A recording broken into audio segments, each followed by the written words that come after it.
2월 둘째 주 수요 말씀 데이트입니다. 오늘 하나님께서 우리에게 주신 말씀은 요한복음 17장 25절부터 26절까지의 말씀입니다. 새한글 성경으로 제가 읽도록 하겠습니다. 그런데 의로우신 아버지, 세상이 아버지 하나님을 알지 못합니다. 그런데 나는 하나님을 알았습니다. 이 사람들도 하나님이 친히 나를 보내셨다는 것을 알았습니다. 내가 그들에게 하나님의 이름을 알렸습니다. 또 알릴 겁니다. 그래서 하나님이 나를 사랑하신 그 사랑이 그들 안에 있고 나도 역시 그들 안에 있도록 할 것입니다. 아멘. 네, 오늘 예수의 복음을 받은 사람이라는 제목으로 말씀의 은혜를 나누도록 하겠습니다. 우리가 읽고 있는 성경의 배경 속에서 살고 있었던 당시 유대인들은 주로 소위 구약성서를 통하여서 하나님을 배웠습니다. 예수님께서도 누가복음 4장에 보면 나사렛 회당에서 이사야서를 읽으셨다라는 내용이 나오는데요. 이미 당시 그들이 하나님을 알고 또한 믿고 그리고 교육하면서 나름대로 신앙생활을 하고 있었다고 볼 수 있습니다. 그런데 어느 날 예수님이 오셔서 유대인들이 섬기던 하나님을 자신의 아버지라 부를 뿐만 아니라 자신을 통해야만 아버지를 알 수 있다고 이야기합니다. 그는 나로 말미암지 않고는 아버지께로 올 자가 없느니라 이렇게 폭탄 선언을 하였습니다. 만약 이것이 사실이라면 그동안 유대인들이 하나님을 알기 위해 사용했던 모든 방식은 그 궤도를 수정해야 합니다. 예수를 통하지 않는 모든 방식은 더 이상 효과를 거둘 수가 없는 것이기 때문이지요. 그래서 예수님은 영생은 곧 유일하신 참 하나님과 그가 보내신 자 예수 그리스도를 아는 것이니이다 라고 선언하신 것입니다. 이 말의 참된 의미는 바로 예수님을 통해 아버지를 알아야만 비로소 온전한 신앙을 갖게 된다는 의미입니다. 예수님과 아버지는 온전한 하나됨을 이루신 관계를 형성하고 있기 때문입니다. 결코 뗄래야 뗄 수 없습니다. 예수님은 사역하는 동안 이 사실을 세상에 끊임없이 알리셨습니다. 하지만 세상은 그의 목소리를 거절했습니다. 그를 통해 아버지를 알아야 한다는 말에 적대적인 반응을 보였습니다. 그럼에도 그의 목소리를 들은 이들이 있긴 있었는데 그들이 바로 예수님의 제자들인 것입니다. 예수님은 이에 대해 세상이 아버지를 알지 못하여도 나는 아버지를 알았었고 그들도 아버지께서 나를 보내신 줄 알았옵나이다 라고 말씀하셨던 것입니다. 예수님은 그렇게 자신의 목소리에 귀를 기울인 이들에게 계속해서 아버지를 알리셨습니다. 내가 아버지의 이름을 그들에게 알게 하였고 또 알게 하리니 라는 말씀이 이를 잘 보여주고 있습니다. 예수님을 따르는 이들은 계속해서 아버지에 대해 배워야 함을 강조하신 것입니다. 그를 통해서 아버지를 알아야만 올바른 신앙의 길을 걷게 됨을 보여준 것입니다. 그렇다면 왜 아버지를 아는 것이 오직 그를 통하여서만 가능한 것일까요?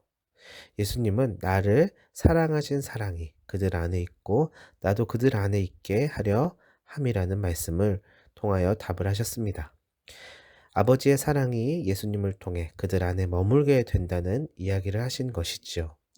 예수님이 그들 안에 있기에 아버지의 사랑이 그들 안에 있게 된 것입니다. 예수님과 하나 된 이들이 받는 축복은 예수님에게 쏟아 부어졌던 아버지의 풍성한 사랑을 듬뿍 받게 된다는 것입니다.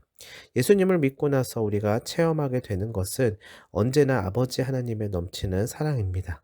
우리를 향하신 하나님의 사랑이 예수님을 통해 어떻게 우리에게 들어오게 되었는지를 날마다 우리가 묵상해야 하는 이유가 바로 여기에 있습니다.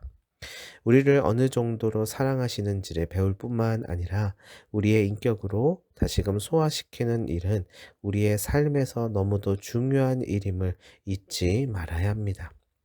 그렇다면 우리 안에 들어온 하나님의 사랑을 우리가 어디서 확인해야 하느냐면 하나님이 세상을 이처럼 사랑하사 독생자를 주셨으니 이는 그를 믿는 자마다 멸망하지 않고 영생을 얻게 하려 하심이라.